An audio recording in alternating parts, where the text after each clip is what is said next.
This is the third session.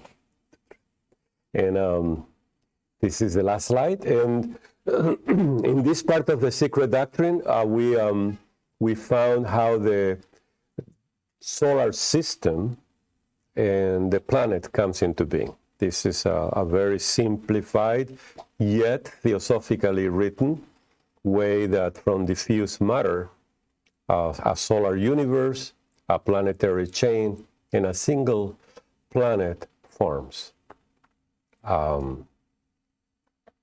So those who want to study this and compare and contrast with science, these are the elements.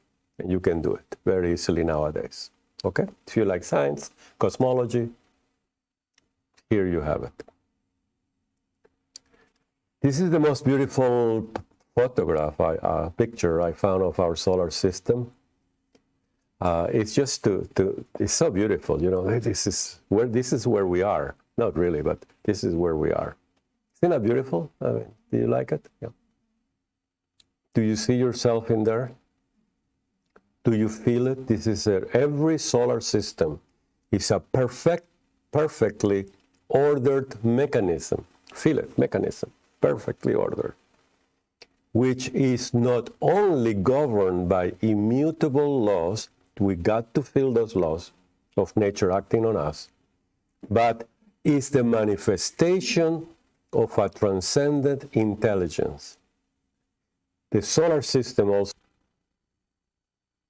of a transcendent intelligence, which is called God or Logos. So I have like 3 ideas here to explore. We have explored some of them already. A solar system is one. In science, what's a solar system? Well, it's the sun and all those objects, planets and things that are bound by gravity, basically. That's the minimum definition. Right? Our star, you know, all that. Here we have a bunch of planets. You see that? Can you read that? We have the asteroid belt. We have the Oort cloud, and we have one comet coming from the Oort cloud. I don't know if that's how they pronounce it, but sorry. We have the Kuiper belt, and so on, so on, so on. It appears to me that sometimes they describe comets as a fiery thing. Have you noticed that? Fiery. And we know in science that, I think even in the Mahatma letters, they called comets fiery things. Blavatsky one time put the tail, fiery tail, in quotes. And that tells me that, oh, she's quoting someone, or she's saying maybe not. But nowadays we know it's icy. It's an icy element, right? I don't know if the adepts knew that. They say they have fine tuning with the solar system, which they didn't know how to describe it. Who knows? And strange things about the cometary material, but that's not our point here. So that's our solar system. What's important to us is that Blavatsky presented the center, the star, as an intelligent being. Isn't that true? Providing us with energy, with direction, with impulse, and we owe to the sun our life, basically. No sun, no chocolate, no coffee.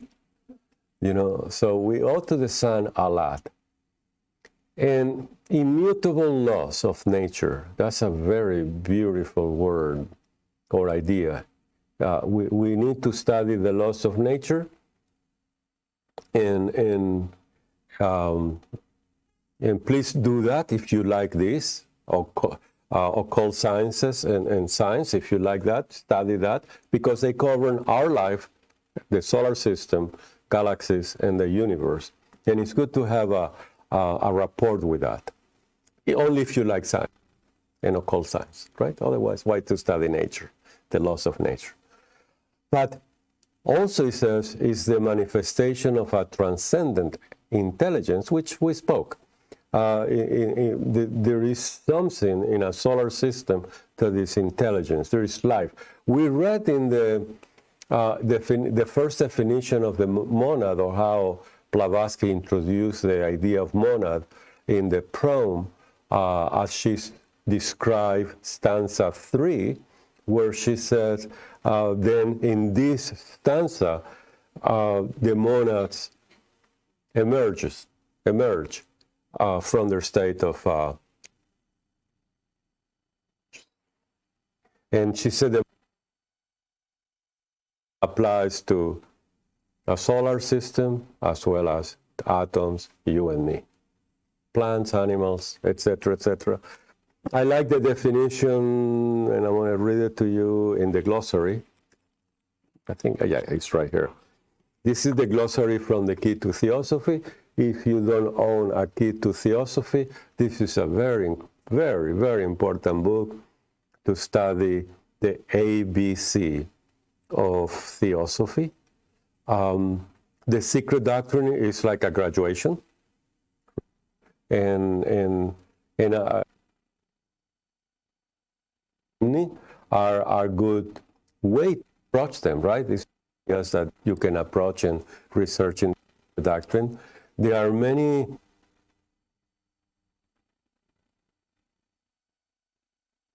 and guidance to the doctrine. Pablo here wrote this book. I referred to it, and is approaching to the secret doctrine, teachings and practical application. So it's guidance, right? It's still your work. You have to work really hard. You know, you don't read this and graduate. You don't read the Bowen notes and graduate. It's a lot of work for a lifetime or many lifetimes. But only the parts that you like, yes. One time I read a book, the title was To Contribute to Confusion. The contribution to confusion. That's very good. That's very good. We are already confused, more confused. More confusion. The whole idea is to simplify that. Main ideas and slowly into that. Gather few words, few ideas, few images, few descriptions, function, contemplate. There's no need for more. Now, the confusion is here I speak about everything. I'm a lecturer. You know, I have to touch your soul, their souls. I don't know who these people are, you know, what they're doing here. But they are of different nature. So I have to have a very wide knowledge. You don't have to. You are not a lecturer. But you have your, don't copy me, because you're going to get like me, wow, without hair. Can you believe that? So you don't copy someone. You look inside yourself and you say, I am Pablo. I love this. This is what I want to devote. And forget the rest. Simplify. Yeah, simplify. I never say anything about the secret doctrine. No, I understand that. That's why. Simplify. Simplify. A poem, a flower, a cat, a dog, a cloud. Just simplify. But contemplate it. Because in everything is everything. Right? Alaya is in everything. The voice tells us. Secret doctrine. Now discover that for yourself. That is the mystical path. Now, the greatest mystery in our life is there is something that is called a monad as part of our inner constitution, metaphysical makeup. And in the glossary of the Key to Theosophy, she defines it as and describes it as it is a unity. Comes from that word monas, right? The one, unity, the one. See that one? Every time it's one, absoluteness, oneness, right? One. Can only be one. How many ones do you have? Well, Blavatsky says 2 because there was no 0, right? We already spoke about that. So there is only one. So every time you see or you read one, it's the same one. You're just looking at it from another angle. And appears to be polarized to your mind. Mind polarizes everything. You study the idea of beauty, it's only one beauty, right? Cannot be two beauty. There are two beautiful things. So the one element, the one life, the one force, the one, they're all one. They're all the same, one and the same, right? And what is that one? One, the point in the circle. So she says, monad, it is the unity, the one, but in occultism, it often means the unified duad. Nobody creates the two. It's there. When you look into it with a magnifying glass, which is your mind, you see two. When you look at the one, and you are able to look at the one, you see two. Yin and yang, positive and negative, spirit and matter, above and below, fire and water. You see this duality, para Brahma mula prakriti. You see two things. Nobody creates a two. Emerges like a tree, colors are emerging. And when you look at the two, you see four. That's the third moment. And then you count, and it's only three. 1, 2, 3, right? The 1, the 2, and the 3. It's so beautiful to look at the ideas and relate to them. Every tradition. So she continues. It is a unity. I want to start from the beginning. It is a unity, monad. Remember, we monad. They monad. Everything monad. What the monad does, the impulse, we're going to read that in a minute. It's the monadic impulse that takes us to all this journey, an incredible journey. So make friend with the monad, which means what? Use your mind in that flashlight, that nature, radiance that we read in the Key to Theosophy, that the mind is radiance, it has a flashlight, and point up. Don't point to our lower self. All the things that we like and dislike are down there. Passions, complexes, troubles, everything. The things that we like and dislike, beautiful things, bad things. Don't point down. When you point up, magnetically, the monad is there, attracting you. It's so incredible. Please do. Enjoy that mystical moment. Otherwise, it's just a definition that you read. It's nothing. It's really nothing, right? It's nothing. Mystically. So point your mind there. It's all a state of mind. Always look at the state of mind. Every second you change. Look at it. Look how you go from dull moments to low moments to animalistic moments. You want to kill the world. You want to love the world. You want to be one with it. And then neutral, and you're sleepy, and you dull moment and depressed moment. Just look at it. You want to strangle someone in the news, watching the news. State of mind, we go like this. Then we get exhausted, we need to sleep, right? Rest. It's very important, take nap, right? You like that one? So monad. Let's finish this definition, will you please? Okay, monad. It is the unity. You want to make friends with the monad, right?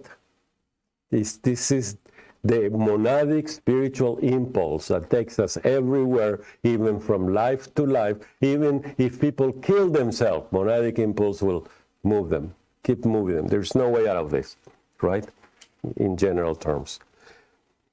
But in occultism, it often means the unified dua, the two-in-one. Two principles. Remember the sevenfold? There are 7 principles in a human being.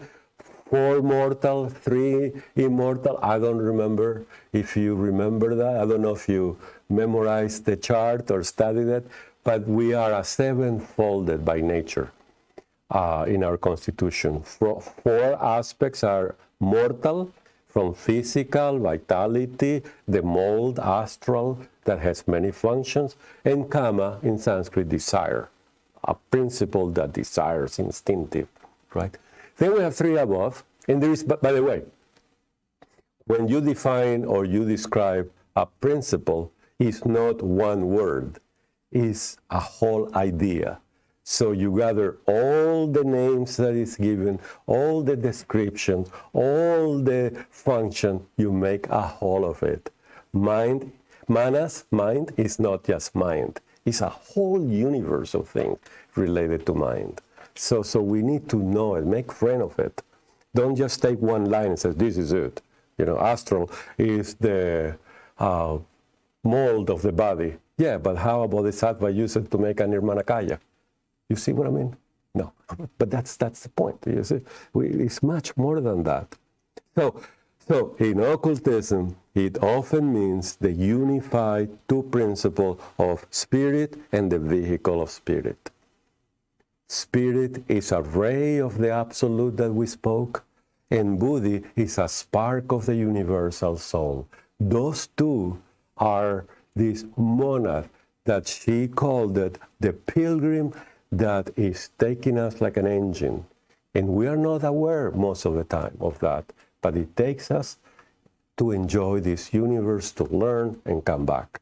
To what? And this is where she's going. Or that immortal part in men, which incarnating in the lower kingdoms, look at that, it's a pilgrim, it's going through all the kingdoms.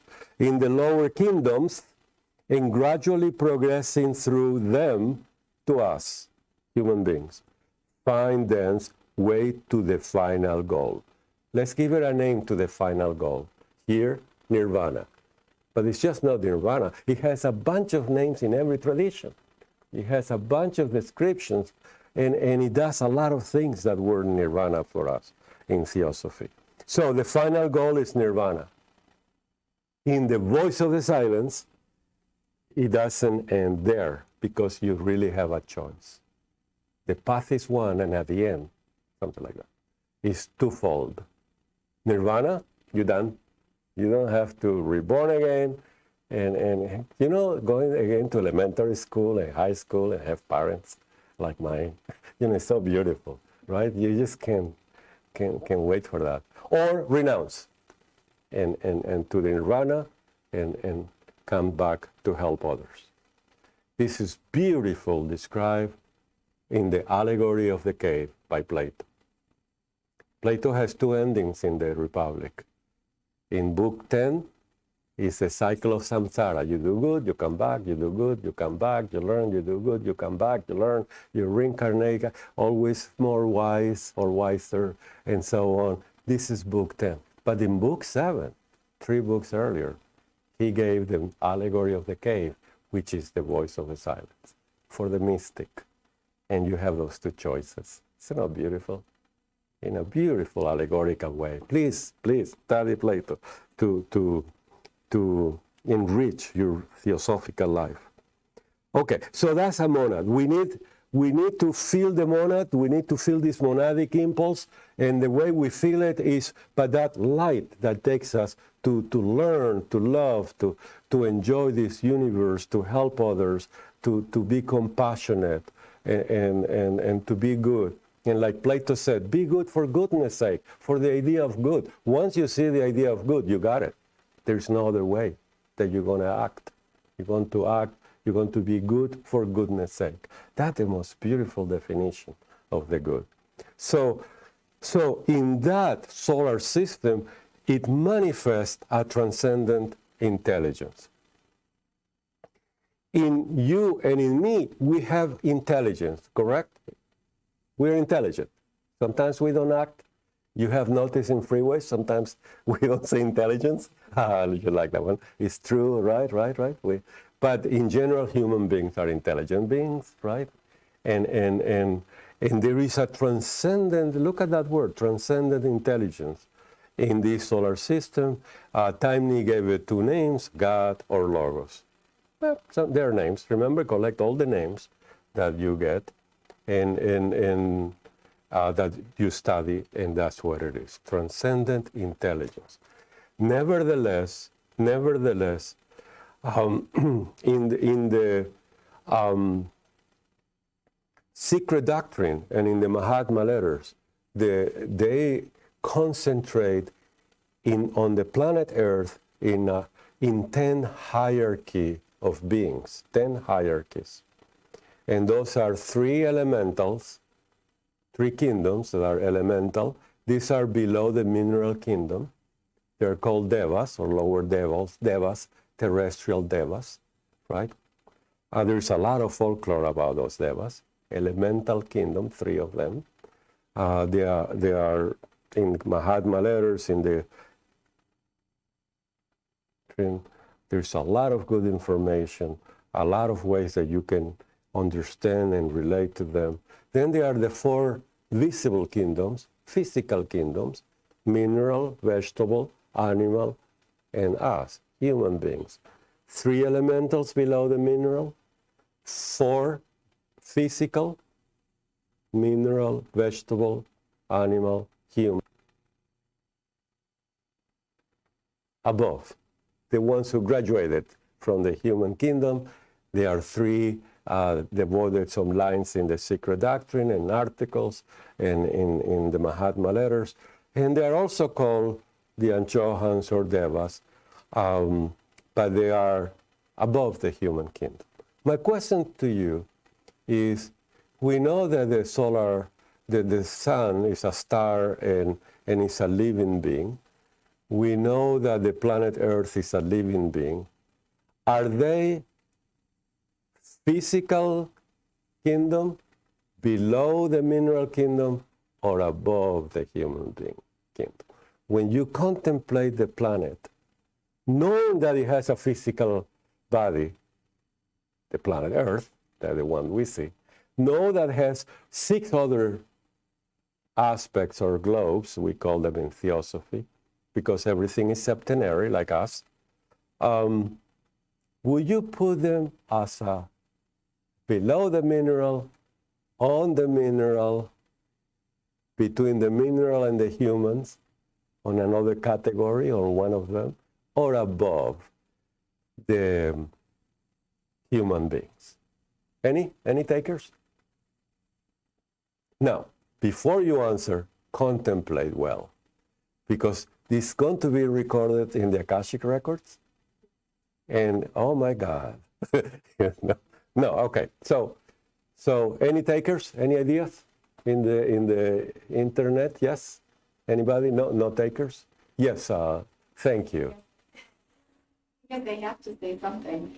Because every night, especially here at Crotona, you're able to see so much of the night sky. I don't know what category I would put them in, but I feel, and this might sound funny, but I feel like I walk out to say hello to my friends. Yeah. And I always look up at the sky and I always say hello. Mm-hmm. And just, and notice who's shining where, and, that realize they have names. There's forms that they create. Mm-hmm. Really no different than what we see on Earth, as above, so below. Mm-hmm. Beautiful. And isn't that a beautiful feeling? Also knowing that they're monads. Mm-hmm. Yeah. And we're monads. Yeah, they're the same. Beings, we're the same. They're sentient beings. Boundless, eternal, right? Periodically. And the more we can have a state of mind that is on the divine level, Atma Buddhi or Buddhi, right, with our flashlight, and we can touch that universal soul, we are one with them, with everything. Isn't that's mysticism? Isn't that true? Substance It feels disappears. that way. It feels sort of, it's an otherworldliness. Good, it's beautiful. Not part of this. But here we are in occultism. We want to know exactly in which kingdom of nature they belong, exactly without any doubts. But that, I think... Or in which hierarchy of divine beings they belong. Yes, tell me, I'm sorry. But I was going to say that they don't have, I mean, that's not them. Okay. There's no kingdom for them. They are who they are. Okay. It is what it is. That's a good starting point, isn't that true? Yeah. That's good. So keep going on that. Keep studying, keep researching, right? Yeah. Study the planetary spirit, study this, study that. If you like the topic. Now, you don't have to do that, because once you have that feeling of oneness, you got most of it. Now contemplate, be one with it, right? Get all the light you can from that oneness, and that's very beautiful. But you see, these are theosophical questions that are important for some, not important for others. But here we are. In point number 6 says, the physical sun and the planets connected with it are, of course, the densest part of the solar system. And there are invisible worlds in them, because these are beings that are septenary too. and then the whole solar system with its planets, visible and invisible, is a vast theater of evolution on which life in its various stages, and try to feel that you are there in that theater of evolution with all the human drama that we have in this planet and in our life. That's part of it, on which life in its various stages and innumerable forms is evolving to a greater and greater perfection. That evolving is the monadic impulse. It's pushing us. No matter what we do, it's pushing, moves us higher and higher, slowly, very slowly. But to feel and to see this theater of evolution, I'm trying to stay with Taimni's words, right? It's what he wants to impress on us in this point 7. So let's see how in the secret doctrine, the slokas of stanza 1 on book 2. Book 2 is Anthropogenesis. Remember that the secret doctrine was published in 2 books, Cosmogenesis, Anthropogenesis. Each one has a section of stanzas, all aphorism that explains the nature of the cosmos and the nature of the evolution of the human being, appearance and evolution. Okay, so 2 books. And on second book, there is a moment, just like now, that the sun and the physical planets are connected, are governed by a law, and is the skeleton, to say it in this way, or the mechanism for us to evolve. But we need beings in this planet. That planet was just formed, whether by laws that we don't know, by gravitational laws that the scientists speak about it, but we have planets surrounding the sun. Now we need beings on it, you and me, and all the kingdoms. So what I would like to do is, as Susan, she didn't know, as Susan reads 1, 2, and 3, better said, 2 and 3. You feel it. You see if you can see it. If you can sense the cry of a planet that is empty towards what Taimni called God or the Logos. A Logos is, like Plato said, it is the demiurgos who, contemplating the idea, established the divine plan, the manifested universe shows up with all the laws, right, with all its mechanism, and so they got in the Bible, let there be light. Yes. Yeah, I just wanted to say before we get into this, it's interesting, like I had mentioned to you earlier, it seems like he's sort of like, in a way, condensing or trying to help us draw out the ideas of the secret doctrine. Yes. And this first half that we just went through is this whole idea of cosmogenesis, or the emergence of the physical world. And now, as you're bringing this in, it seems like after 7, we start with the idea of the human being. Right. So he talked about the vast theater of evolution of the solar system, and now we're bringing this down to the human through the following, the points that are to come. Right. Thank you. Remember what Blavatsky said too, that the stanzas in Anthropogenesis were taken from a section of the stanza 7 in the part. This is made for books. The original, the stanzas in Anthropogenesis were part of stanza 7. So and she pulled them out, took some out, or whatever the masters did.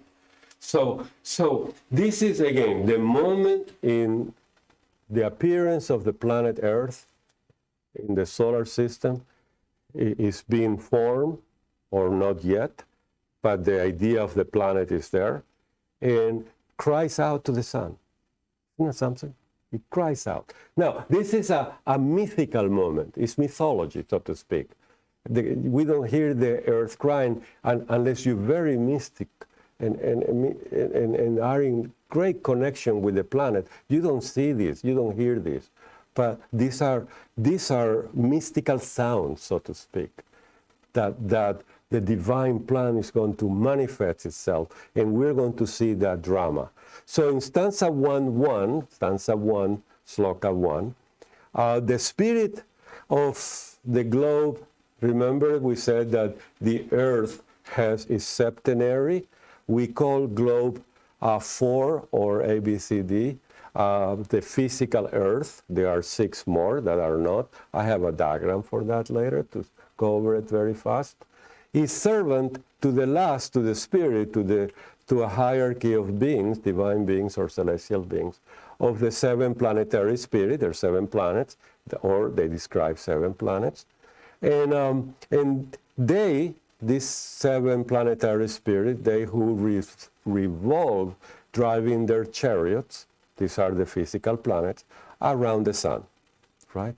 So this is like the setup. But then it says, the breath of the sun give life to the 7 and give light to the planet. It gives life to the first and so on. Life is very important because life is ever present everywhere in the universe. And here it's going to materialize in a second. So in that setup that you have the sun in the center and breathing life, that means breathing Fohat. Remember earlier on in cosmogenesis, the great breath, the breath of the divine dragon of wisdom makes Fohat and makes the second 7, the Lipikas and so on. So in this very moment, the sun, in its role of the Logos, the third Logos, embodiment of all the Dhyan Chohans who are contemplating the idea of the solar system, is going to give life to them. And in that moment, the earth says, or just after that, Susan, will you read 2? Just 2, please, loud for the everybody. Said the earth. No, louder, please. Said the earth. Like a priest, Said the earth. Lord of the shining face, my house is empty. Feel the earth, it's empty. Feel the earth. We are not there yet. Nothing is there yet. Okay, so to speak. Send thy sons to people this wheel. Monads, send those monads. Where are they? Sorry, I'm interrupting, but I have to explain it, Okay, go ahead. Thou hast sent thy 7 sons to the Lord of wisdom. Mercury, yes, say Mercury. So you see 7 classes of monads. He was sent to Mercury. This is something about the solar system. We have occult astronomy here. Go ahead. 7 times doth he see thee nearer to himself. 7 times more doth he feel thee. So he's very, very envious of Mercury. Closer to the sun, you already sent this to the sun. What happened? What he says that then? Thou hast forbidden thy servants the small rings to catch thy light and heat. Send now to thy servant the same. Immediately. You're the government. I'm paying my taxes. Give it to me. You already did it to Mercury. Why you're not doing this? You feel it? You feel the cry of the planet? This is a very beautiful moment. And then the sun, of course. This is it. Order in the house. Go ahead. Said the sun, Lord of the shining face. Shining means radiance. It means the Fohat. It means life and light is going to create, to manifest the divine plan. Go ahead. I shall send thee a fire when thy work is commenced. Raise thy voice to other lokas, regions or fields of activity. Apply to thy father, the Lord of the lotus, the moon, for his sons. Okay. So fire, Blavatsky said, is a symbol or is something alchemically, the idea of the essence of the divine plan. Light and light. I'm sorry, life and light. Remember, those two words are everywhere in mystical books. Light and life. Everywhere. Light and life. Make those ideas your friend. That's the essence of what is eternal. Light and life. Isn't that incredible, these two words? Life and light. Repeat it, like a mantra with your Rudra. Light and life.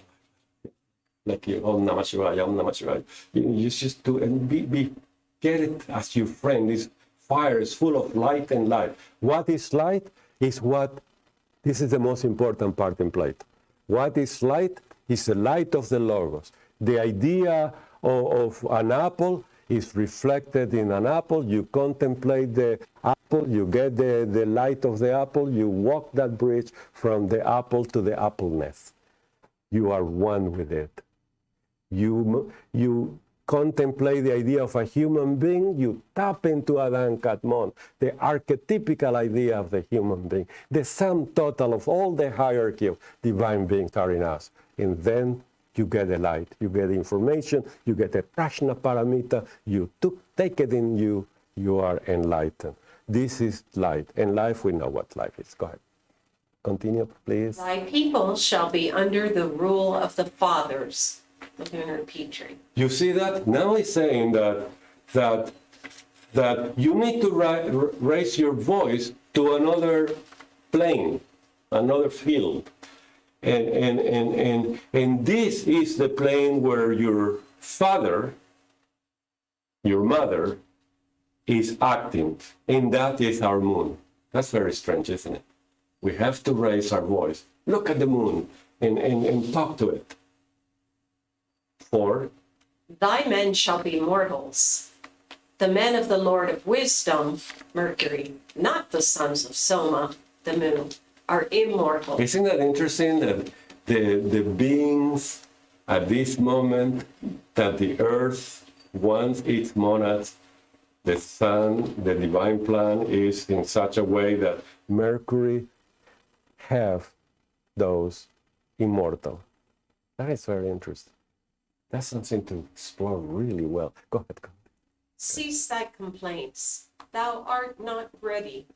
Thy men are not ready. When do we know we are not ready when we want something? Well, just look at your child if you have one. Just look at every human being who wants they're not ready. We all like that. So this is a state of mind that is very interesting. Also, the monads that are coming here, the breath, the wave of monads coming from the previous planet, they are not ready for you yet. Isn't that interesting? That is at the core of anthropogenesis. This is how it starts. Any thoughts? Any comments? Any questions?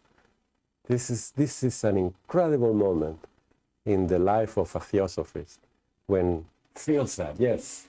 Could you explain now are not ready? Why is the earth not ready?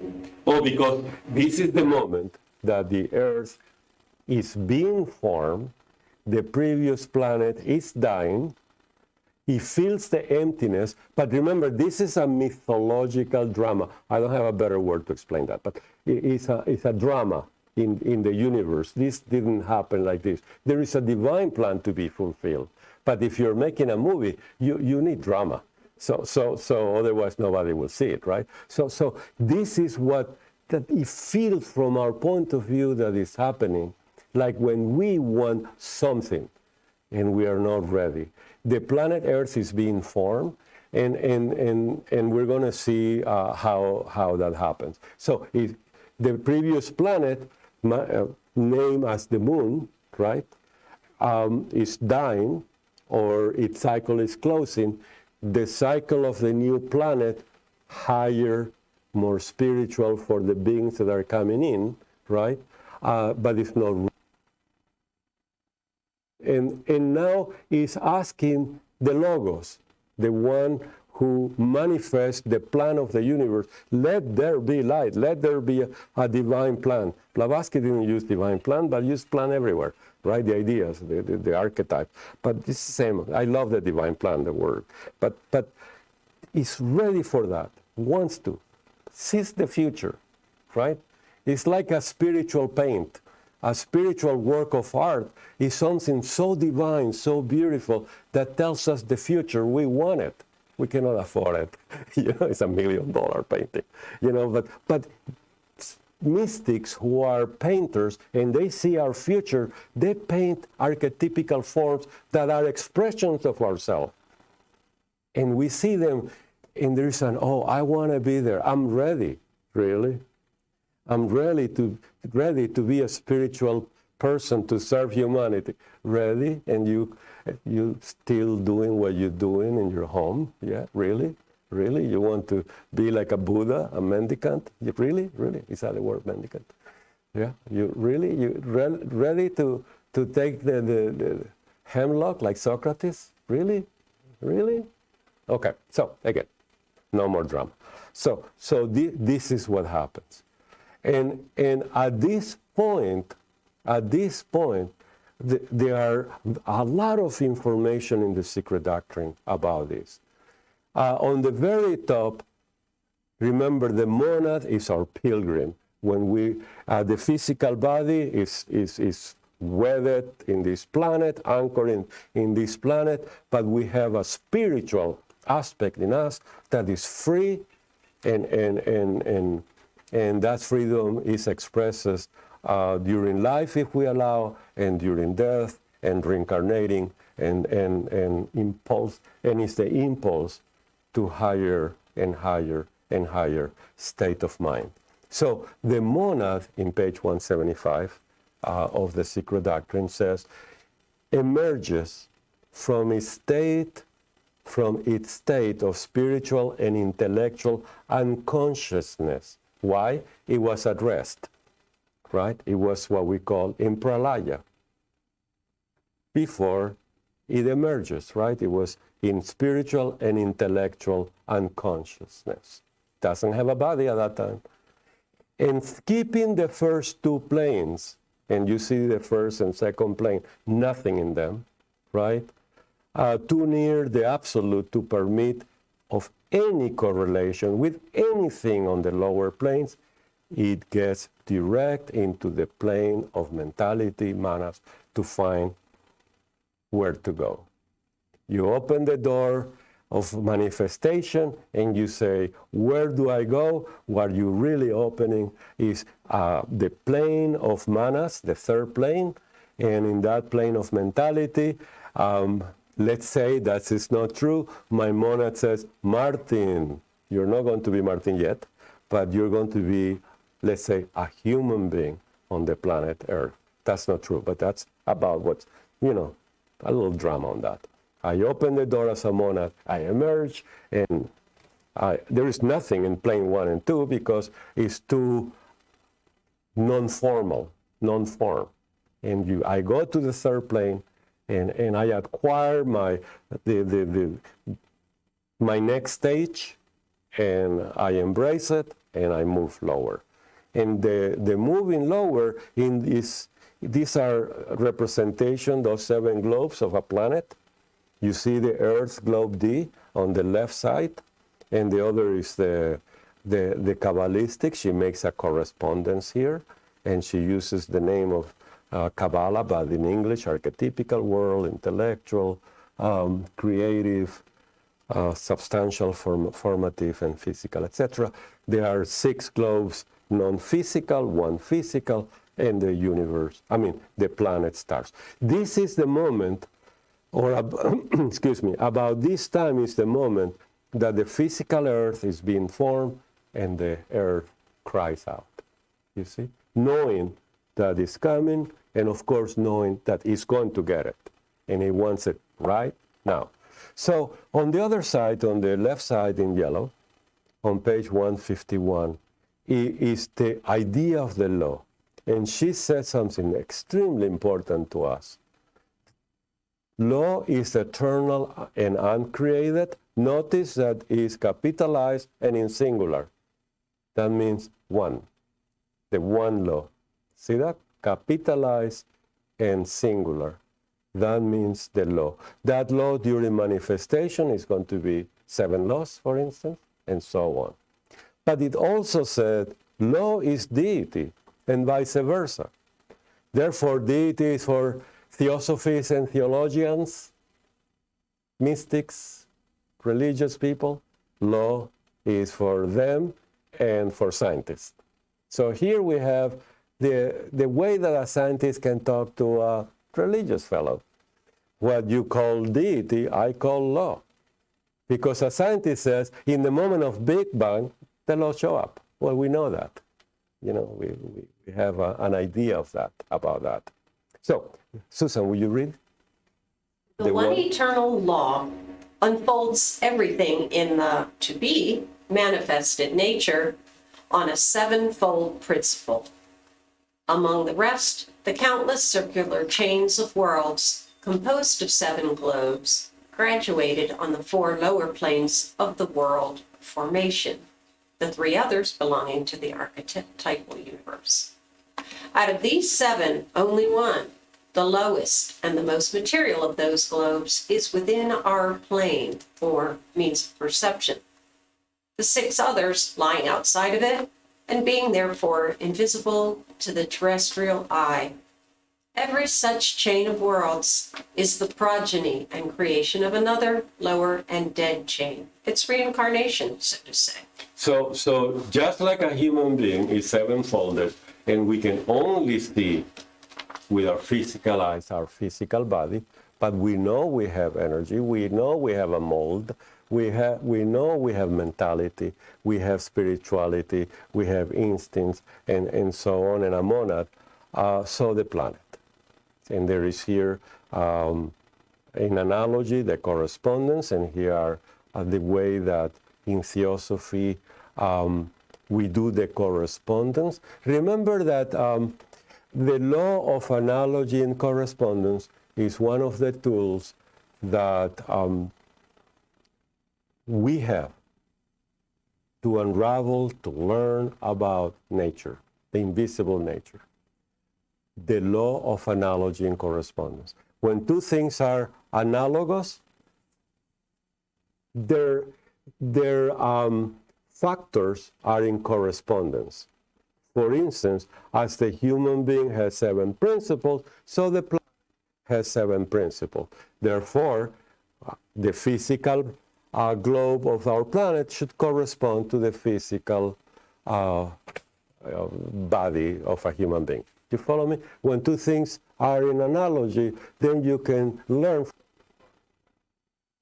Vasky many times give you a correspondence, and if you find that she said, this corresponds with this, and you are a real student of theosophy, not just the one say, oh yeah, great.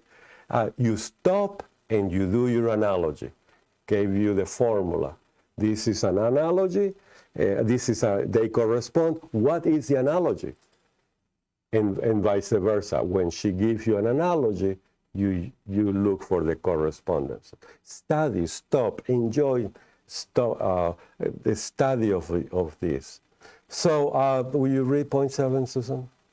These invisible companions correspond curiously to that which we call the principles in man. The 7 are on 3 material planes and 1 spiritual plane, answering to the 3 upadis, or material bases, and 1 spiritual vehicle, Vahan, of our 7 principles in the human division. Thank you.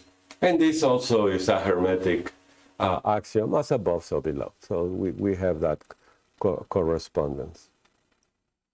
So as you see, the moment that we were in that dialogue or cry between the earth and the sun is this moment. And do you mind to read again? Planetary chain. Just feel a planet is in the last moment, okay? When a planetary chain is in its last round, its globe A, before finally dying out, sends all its energy and principles into a neutral center of latent force, a Laya center, and thereby informs a new nucleus of undifferentiated substance or matter, that is, calls it into activity or gives it life. Suppose such a process to have taken place in the lunar planetary chain. Suppose again that the moon is far older than the Earth. Imagine the 6 fellow globes of the moon, eons before the first globe of our 7 was evolved, just in the same position in relation to each other as the fellow globes of our chain occupy in regard to our Earth now. So you see what's happening? On the right side, we have the lunar chain. In the globes are in solid line. It is already manifested, but it's dying. And even though we haven't studied the rounds and the evolution of the monads, we will not go into that. But there's a whole world, beautiful world to study. When they're starting to die, they send, look what it says here. They send all its energy and principles into a neutral center of latent force called Laya center. This is what Pablo was talking. Maybe that's like a black hole, right? And maybe it is, right? And those are, you see the chain, the planetary chain of Earth, all the lines are broken lines because it hasn't been formed. But yet the idea of the Earth is there and it's crying, send my monad, send the monad, send. And we don't want to go to a place that we cannot land and have chocolate, right? We agree on that. It's a planet, we'll have chocolate and coffee and all that. And it's not ready yet at that moment. But there will be a moment that it'll be ready. And that is a study of anthropogenesis. So just as the human being is sevenfolded, so a planet is sevenfolded in an analogy. Analogy doesn't mean exactly the same. It means is similar to. You can study that. Just because we say that an atom is an analogy to the sun, we are not saying that it's like the sun, like a solar system. I'm sorry. An atom is like the solar system. It's a vision. And this is a way to represent it. And of course, the scientists say it's really not a particle, electron. But it's like, you see? It gives a sense of an atom, the structure of the atom as a structure of the solar system, and so on, so on. So let's talk about the hierarchy in the next hours, the divine plan, the evolution of the kingdom, which are the next 4 points. And are there any questions or comments? This may be, for the new people, overwhelmingly difficult, and you're totally right. And that's the object of my talk, to tell you this is no way easy. But if you are interested, this is, and you find it interesting, you have found your place in life for the next few incarnations.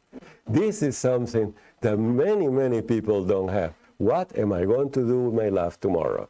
Now you know what to do. This is what you do. And for those of you, this is dedicated.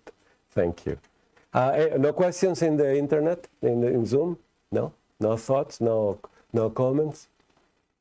Then let's locate the place. So yes, Peter. Go back to the previous diagram. This one or the old one? Of the moon and the earth next to each other. Yeah. I'm so sorry. This one. That one. Yeah. Well, usually, just like in reading, we read from left to right. Yes. I always wondered why did they put the lunar chain on the right-hand side instead of the left-hand side? And you're totally right, because when I draw it myself, I do what you just said. Yeah. I go We think like we this. look left to right, so to speak. Yeah. Is there a language that is written from right to left? Oh, yes. Hebrew. Which one? Hebrew. Maybe she was in a previous life someone from Saudi. She forgot to It's Hebrew, change it too. from the Hebrew. Hebrew too. Yes. Maybe she was a Kabbalistic lady before. Yeah, that's very interesting. I do the opposite, just like you said. I do the other way. Maybe she was left-handed. Do we know she was left-handed? Anybody? Perhaps it would make feel more true. comfortable Yes. if we were standing behind it I and don't it was hear in it. front of us like a shield. Peggy, sorry, I didn't hear you. Perhaps if we thought of it, of ourselves as standing behind it, perhaps with it in front of us like a shield, just to use that phrase, Or like a mirror image. it would make sense, because then the moon would be on the left and Earth would be on the right. Correct. Just a perspective. Yeah. It's interesting. It's interesting. But do we know she was left-handed or right-handed? Do we know? I see pictures of Blavatsky. her, usually the cigarettes in her In her what? right hand. And that means right-handed or left-handed? Probably right, she's probably right hand. Right. Right-handed. Or she was like this? Oh, yeah, that's true. No, because it was in her left hand, yeah, it was in her left hand and she was right. Okay. Yeah. So the mystery continues. But Peggy's right. Maybe when she was drawing it also, she was looking at it from a different angle, a vision. And she did the usual, mirror image. Maybe, that's very, but I always draw that differently, the other way. Well, let's take a break, huh? Welcome back. And we are on points 8 to 11. Tomorrow morning, we'll finish with the last points, 12 to 15. And the last thing we're going to do, we're going to read them all to get it, right? To see if we see that ladder that we can, like Jacob's ladder, we see the energies, light and life, the divine beings coming down to us. Let's see if we can do that. Contemplate those energies coming down, right? Number 8. By the way, the main ideas here in 8 through 11 is that there is a divine plan. There is a hierarchy of divine beings. There is an occult hierarchy, and therefore we are part of evolution of kingdoms in nature, of the kingdoms in nature. This is like, this is my summary of ideas, right? So my way of study is when I read something important, I look for the main ideas and I study them. And I told you how I study them, right? Names, description, function, gather them, contemplate them. I take my time tremendously. Boring, right? Take a lot of time for one idea. So in the 8th, it says, let's read them all together to get this point. Divine plan, hierarchy of divine beings, occult hierarchy, the evolution of the kingdoms in nature. Susan, do you just read them? I'm not going to interrupt you. This time. Okay.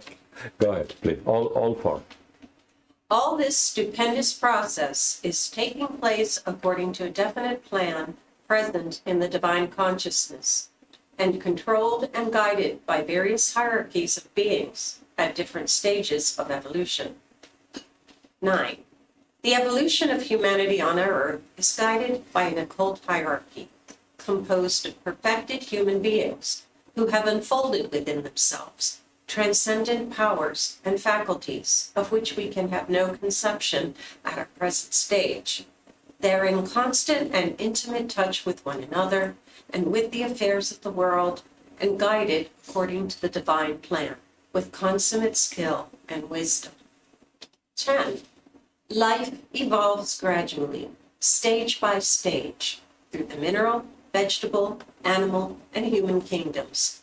the evolution being continued even after the perfection of the human stage has been reached. 11.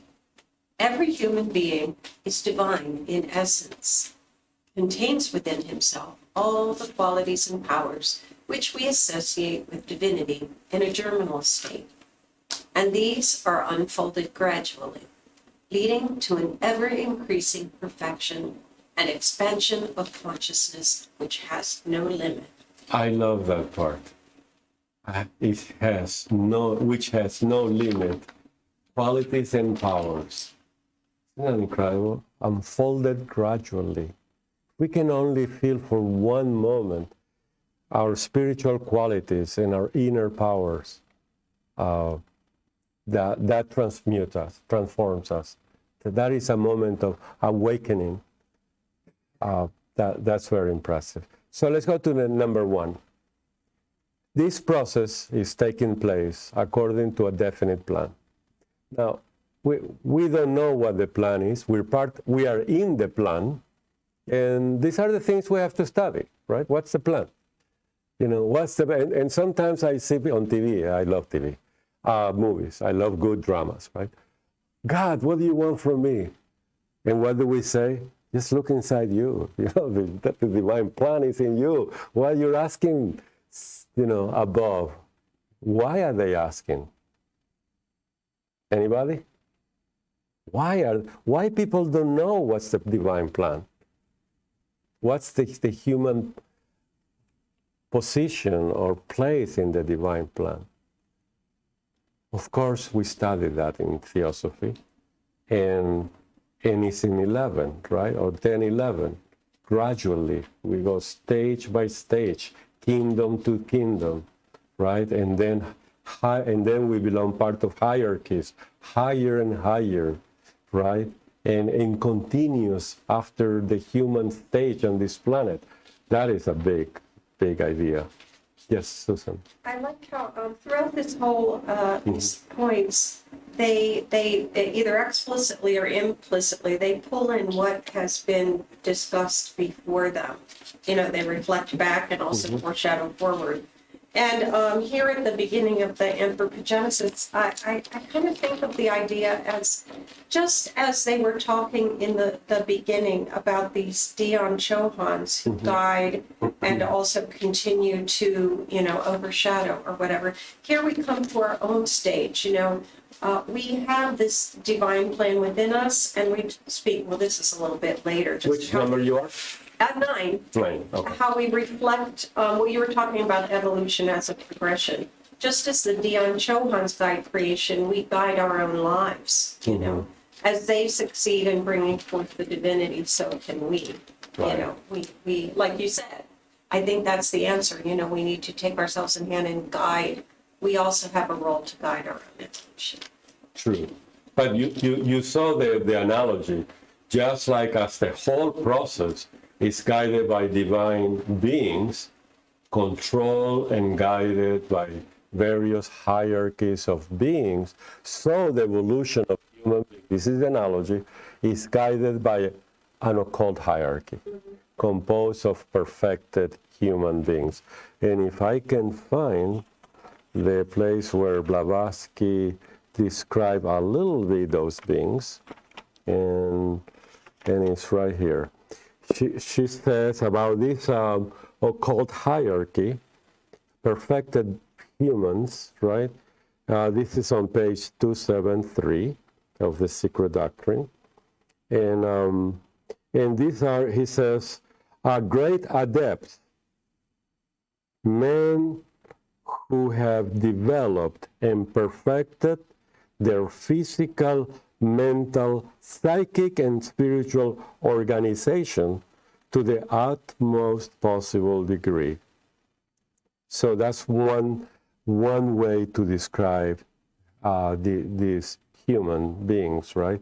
That are perfected human beings. So again, they have developed and perfected their physical, just feel it, their physical, mental, psychic, and spiritual organizations to the utmost possible degree. Isn't that a beautiful description of a perfected human being? Developed and perfected, physical, mental, psychic, and spiritual organization. This is very beautiful. This idea that control and guided, that is a vocabulary from the Secret Doctrine on the next page. It says here, the universe is worked and guided from within outwards, right?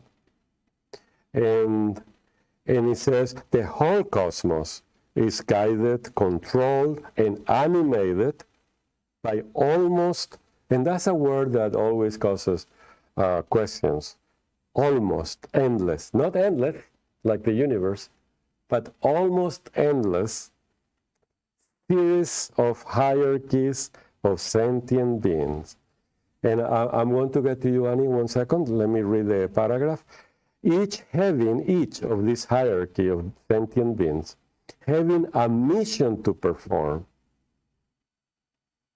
They are called the Anchohans. I'm jumping a little bit, right? And they are agents, this is description, right, and function, agents of karmic and cosmic laws. Karmic and cosmic laws. Once we have karma, now we have something that is added to it that we can transgress.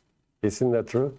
Once you have something that you can transgress, we are going to transgress because it's possible. You see, we are dual in nature. We are going to transgress. So, yes, Annie, yes, sorry. From Francisco. Yeah, yes. He was asking, he was asking about an adept. Where can we find a description of an adept? Oh, the one I just read in 273.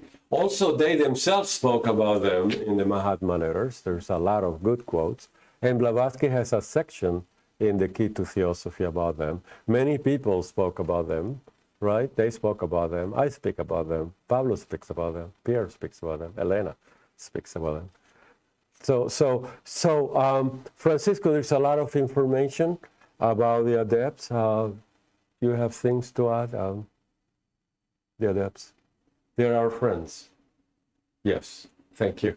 So I would direct you to the Mahatma letters, and not only to hear descriptions about them, but study and reflect and contemplate their state of mind when they relate to Hume's and Sinet. That's very interesting.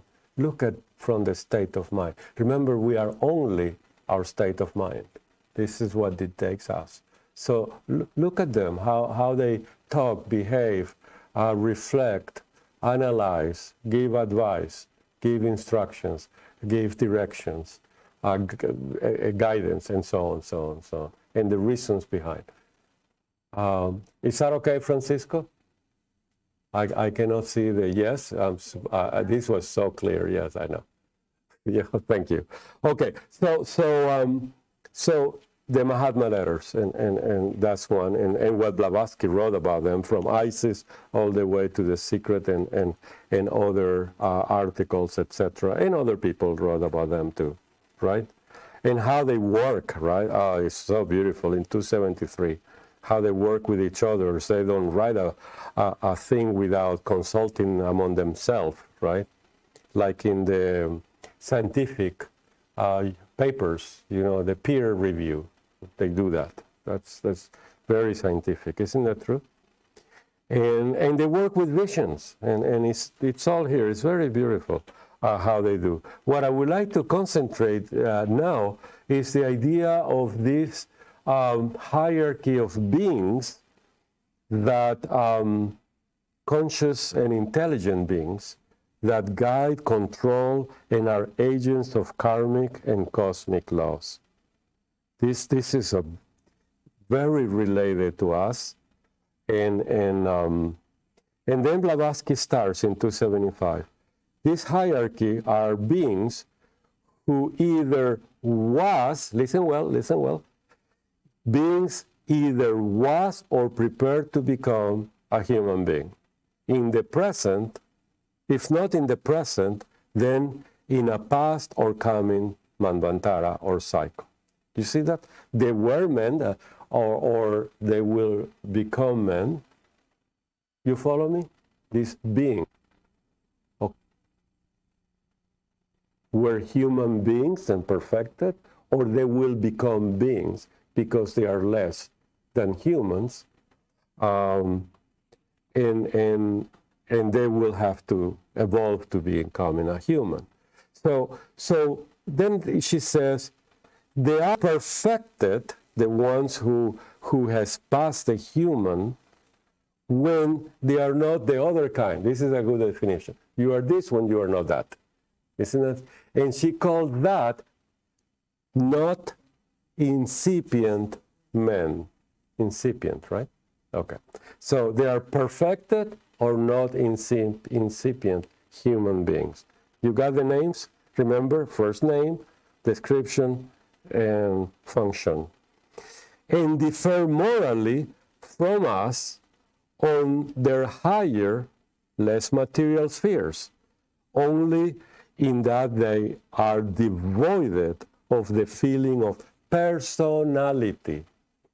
They don't have personality. So if you talk to a higher deva, they don't have human emotional nature. And they are highly emotional and highly personal. Do they match this?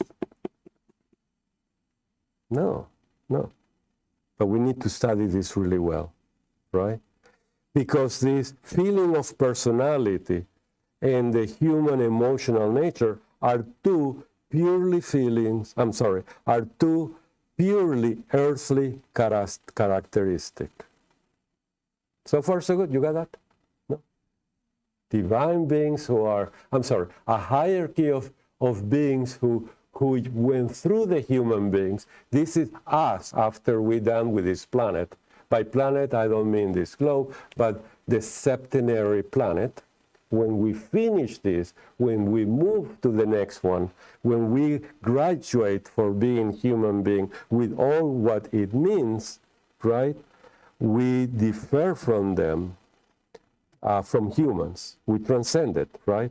And we are now we are devoid of the feeling of personality and of human emotional nature, purely earthly characteristic.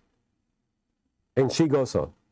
The former, or the perfected, have become free from those feelings because, and here's an insight into their nature. This is, again, gather all the data you can. The former, the perfected, these are the ones who we are going to be after we graduate of being humans, the next hierarchy above us.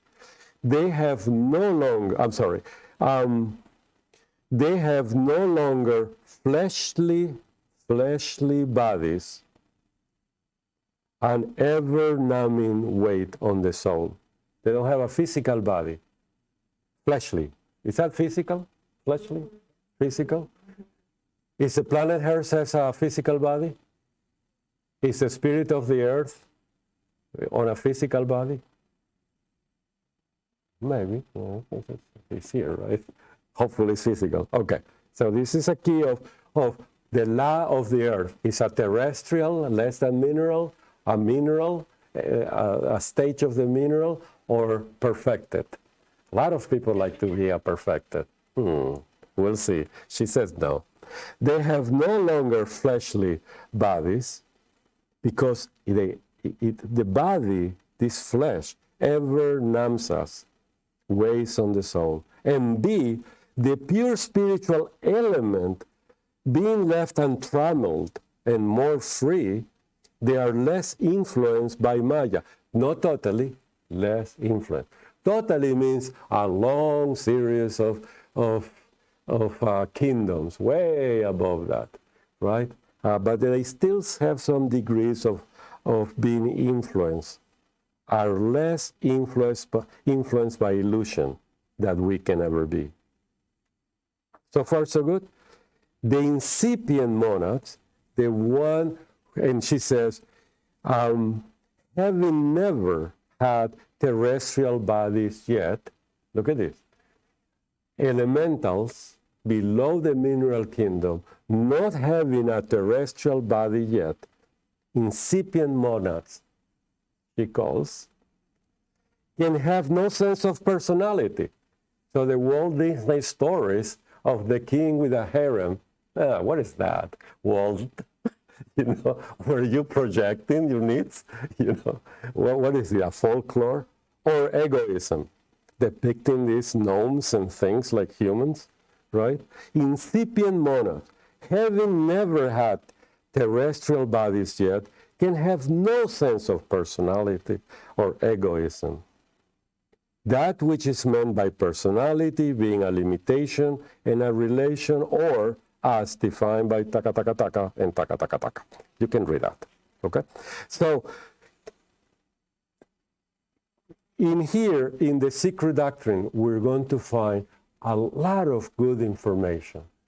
Some because of your upbringing or what you like in theosophy, you may not like this. And I have run into people who have said, look what he says. Oh, no, I don't like that. So this is a person who takes a piece of the puzzle and it doesn't fit well, and phew, it's not part of it, it shrinks that, tries to. The whole picture is not there. Integrate, find, study, research, yes. You're on a roll. No, I have no roll. I'm just like that. I don't even know where I left. The stream of thought about the beauty of the study. One of the things that it has been most important for me, and I love what you have chosen here and how you phrase things, is that it's not only the Jacob's ladder, but it is what we understand as a spiral. Yes. This up and down. Stairway to the heaven. spiral sweeps all forms of life as we gradually consciousness ascends. But the important thing for me has been an increasing appreciation for humanity as a hierarchy, a creative hierarchy, that we're here for a reason, and that what the masters have said in their attempt to assist us as much as they can is that what motivates them, at least one, is this enormous love for humanity as a whole. In all our imperfections, they've been here, they know us, and they're doing their best to see us through a really, really difficult time. But the important thing is that all of these powers that we've explored in the coming into being of a universe are here. Yes. They're all reflected in our own psyche, in our own frail, intuitive ability to see what's needed. And this is what we put at the service of other kingdoms, those below us who are needing our assistance to grow. So it just puts humanity in a place of huge significance on our planet. And no wonder the planet as a whole called us in, because we're so needed. And we need to rise to the responsibility. That's so beautifully said, isn't it true? So the sense of responsibility in each of us is in the degree that we can actually perform. And we have so many little things to do. For instance, as a humanity, the nuclear waste dumped in a cave. Nuclear waste. Isn't that what we do? Nuclear waste? We find places and put them in jars and dump them. And so on, plastic in the ocean. We hurt so much the planet, isn't that true? But at the same time, humanity has, and thank you, has moved up to an awareness that I feel like Save the Whales wasn't there, 500 years ago. They didn't know how to count whales and just kill whales. So I think we have achieved a point that we really understand the planet better, at least some of us. Isn't that true? Even though the majority is still trying to make a living, ends meet. But yeah, Maria, that's very, very important. So when I look at a lower kingdom, let's say a dog that I run into, and I look into their eyes, there is a communion. Isn't that true? And there is a vibration. And I project who I am, and the dog projects who he or she is to me. And in that communion, something happens. It's so beautiful. There's something there, right? And I can tell you, oh, that dog, spoke to me and behaved like a human being. I know it's not true. I know it's not a human being. But the relationship, the energy, what happened, the magic of touching the dog's soul and the dog touching me made it like we both divine beings in that moment. This is the beauty.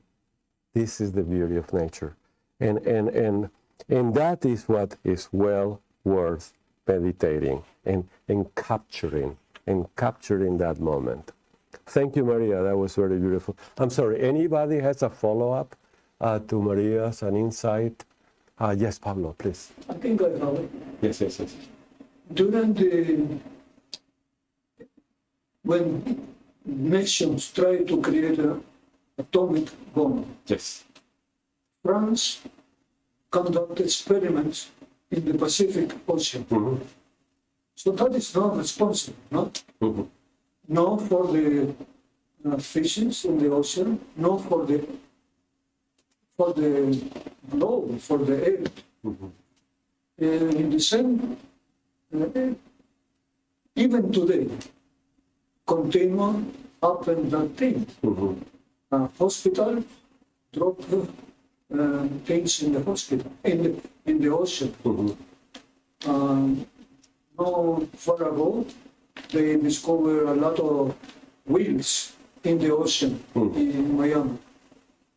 So all this, we are evolved in a certain way, but moral and responsible, no. We still like not savage, because I think savage are better. So we still irresponsible in many. Right. So this is an aspect of some human beings, or a lot of human beings, right, who takes no responsibility in the way that Maria's vision was related to us. And this is, I think, one of the things we have to speak of, right? Work with nature, right? We have to teach our children and everybody else not to throw things on the floor.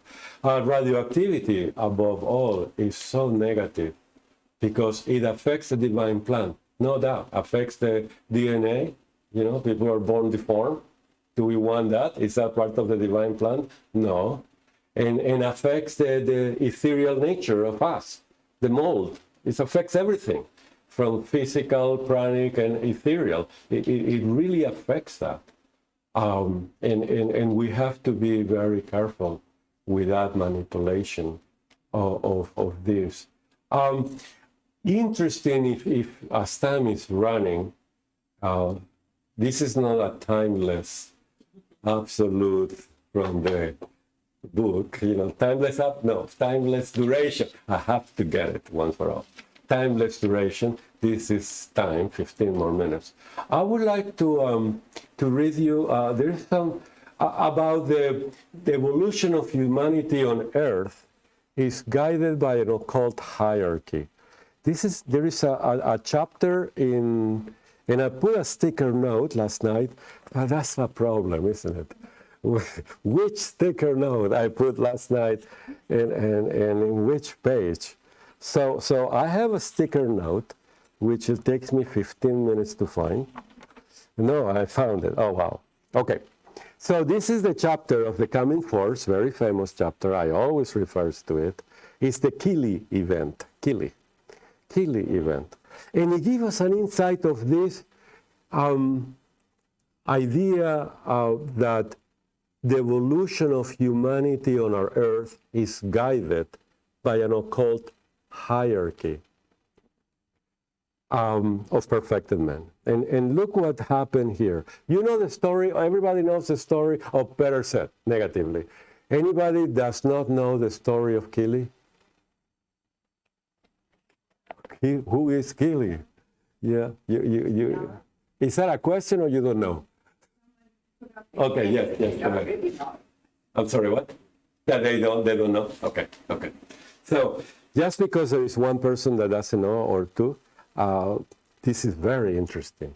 There is a great chapter in the history of Theosophical Society when an inventor, a genius inventor, discovered a new force in Philadelphia. The patron was a theosophist. And the patron got in touch with Blavatsky and is called an etheric force. And his name is John Worrell Keely, Keely.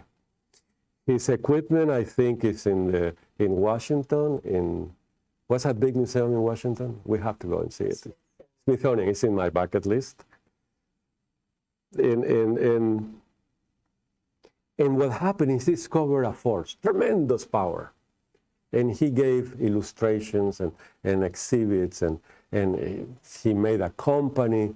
He founded a company, and millions of dollars poured in. He made machines, prototypes, they work. And then came Blavatsky. And she says, it won't work. This is true, but it won't work. And then she gave an insight of why it didn't. And it gives me goosebumps. And she says the following. This is an incredible chapter as a whole. But here she said, look at the words that she used. Had Keely, remember, he discovered a force that can destroy armies, cities. I mean, we're talking about 1800 something, you know. And then look at the words that she used to describe this incident.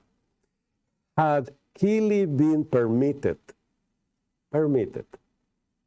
had Keely been, feel it, you discovered something great, and then had Keely been permitted to succeed, he might have reduced a whole army to atoms in a space of few seconds. But the words, had Keely been permitted, who did not permit him to carry on? And this was the curse of the ones who did not, according to Blavatsky. This is the curse. Because he found the force, he is permitted, only he, to use it. So they made him the switch, but on the machines. So a serial switch. When he walked out and left his supervisor in charge of the machines, it didn't work. So every exhibit, every demo, every show that investors and reporters came to see when he wasn't there, it won't work. And only when he did, it worked. And he got really crazy at the end. Started faking things, and fraud machines, and very, very, very Keely. So very Keely-like, human-like. So he named his discovery inter-etheric force. And Blavatsky loved the name, right? Of course. Then there is a whole chapter on the force, the vibrations, the sounds, and so on. But I really got an insight, very strong insight of this. Had Keely been permitted to succeed, Do you get the same idea with those words? Had Keely been permitted to succeed? Who is guiding an occult hierarchy? And yet, 75 years later, we have an atomic bomb that can do that. Yet. Why? Why? Could it be because as a humanity, we have got to a higher moral, even though it's really bad to destroy towns, but as a humanity, we got to a moment of higher morality that we were allowed to have an atomic machine. He did not discover the atomic bomb. He discovered other forces and applied it to drill holes in the mountains, to run a locomotive machine, and so on, so on. But he said here to reduce a whole army to atoms. That's what an atomic bomb does, right? A hydrogen bomb made with trillium, the third isotope of hydrogen, in a space of few seconds. So doesn't that give you a feeling of it? That this is really something. And in history, there are other examples, very interesting, of this guidance. So it says here, the evolution of humanity on Earth, this is number 9, is guided by an occult hierarchy composed of perfected men. And we read some of their characteristics. They have perfected all the aspects or organization of the physical body, mental, psychic, and spiritual, who have unfolded within themselves transcendent powers and faculty, of which we can have no conception at our present state. They are an insight in this occult hierarchy. They are in constant and intimate touch with one another and with the affairs of the world, and guided according to the divine plan with consummate skills and wisdom. Isn't that cool? Any thoughts, any comments, any insights into this? Yes, Maria. Yeah, this is great. What I thought initially when you began to tell of his discovery was that someone inspired him. And I don't even mean someone. We are free to develop all of these abilities within ourselves, including intuitive knowledge about certain forces and so forth. But we're not always free to use them as we wish, because the wisdom just isn't there. Yes. So somehow things are being adjusted around us to make the best use of our intelligence. We're not always in charge of what can be done with it. Interesting, isn't it? Yeah. And that feeling that we all, yes. No, I have no way to go. I didn't know where I was going. Good hand. Go ahead. No, I just looked him up, and it just says that it's... This is Akashic Records, right? Yes. Yeah, okay. No, I use Wikipedia. And it says that after his death in 1898, startling evidence of fraud was uncovered. Yeah. He became cuckoo. Yeah. He became cuckoo because he needed to work. Right. And he founded Keely something company. Right, and he was put in jail for a while and was bailed out by a theosophist. Yeah. So, yeah. It's an intimate, and I look at an Encyclopedia Britannica of 18-something about Keely, and in that Britannica it says, he is the one who Madame Blavatsky said that he will not succeed. Isn't that something? It's amazing. It's amazing. And everybody, Blavatsky, you crazy. Look what he's doing. I'm putting all my money in there. He collected millions of dollars in shares. I wanted to buy a share, for the wall. And it was like $200-300. And I said, why? Chocolate is better. So, but it's an incredible chapter in the history of the society, in an insight And by the way, Maria, what you said about inspiring and influencing is part of the story. I didn't read all that, but they do inspire new ideas and like you just said. I mean, it's just this. It's an incredible moment to know. Yeah, Pablo. Yes. That when they were prepared for the bomb in the laboratory. When they finished the bomb, they had to test.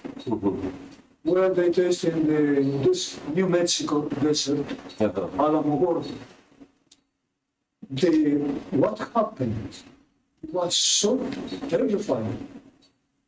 Many of the scientists lived forever the science and went to China to work in agriculture. Oh, wow. Oppenheimer quote the Bhagavad Gita. I don't remember the line, but it's about the fire. What happened is undescribable according to what happened is like a fungus is strong wind. But they continue. Even when Einstein sent a letter to Roosevelt to stop, they don't stop. Oh, he won't stop. Yeah. An eye for an eye. He won't stop. They make it too. An eye for an eye. When you are in that mode, state of mind, an eye for an eye, nothing can stop you. No, but what Dan they say, an eye, but an eye is, now everybody wants to be black. Yeah, basically. Well, the thing with Japan did not have the bomb, so they couldn't retaliate like that. But you know what I mean, the eye for an eye, that's one of the state of mind that Plato says is one of the lowest. An eye for an eye. In the Republic book. But at the same time, we have a Nikola Tesla. With so many inventions. Even today, they still take things from him. But look at the way he finished. Very poor. Well, that's because he wanted to finish poor. He ripped the biggest contract, yes, right, of royalties, the biggest in the world, Okay, so Tesla did something good. I read in a book. J.P. Morgan. Oh, he went with that. The story of Tesla that I love the most. He goes with his plan to have energy, the world for free. And he laid it out in his desk. J.P. Morgan looked at it and said, "How do I make money with this?" I said, "What? Yeah, you want finance. How am I going to make money? Are we going to charge? You don't even want to charge this. And this is free energy. And to free energy from here to airplanes, oh my God. Look, I have an idea. You see this, what Einstein wrote? EC, energy is mass times the square of the speed of light. Can we do something with this? Can we make money with this? And Tesla looked at the formula and says, you remember what he said? I read a book. He says, this is evil. How he can make money with it. He gave me a goosebump when I read that line in the biography. This is evil. Atomic bomb. He was seeing that, right? He was seeing that. This is the basis of, what we said, the fusion releases a tremendous, the difference in one atom, in the fusion of two hydrogen to make a helium makes the difference a very small mass, but multiply that by 300,000 miles per second. I mean, that is a lot of energy, one little atom made of helium. And he said, evil. Any more thoughts? We almost here. Questions? Tomorrow will end in us, in a human being, and our purpose on the planet, and the story ends. Remember the 15 points of Taimni? I'm suggesting to use it like another way to study theosophy. Find those ideas that can enhance your understanding of the divine plan, of the archetypical ideas that makes that plan, and find yourself in them and meditate. It's not the only way. You have other ways. You have Pablo's approach to the secret doctrine. Find the ideas, contemplate. That's his vision. You will find something good in that, right? Find the Bowen's notes, Blavatsky's own way of explaining, and others. There's many others, but the idea is the same. You find few ideas, study them, contemplate them, find yourself. You arrive at a stage of illumination when you get the light of the idea in you. This is who we are. You touch your spirituality. You touch the occult side in you. That's very impressive. Any last word from anybody? Thank you so much, I'm Martin. looking at you, Francisco. Very good. And Maria, hi, Maria. I can see now. Them.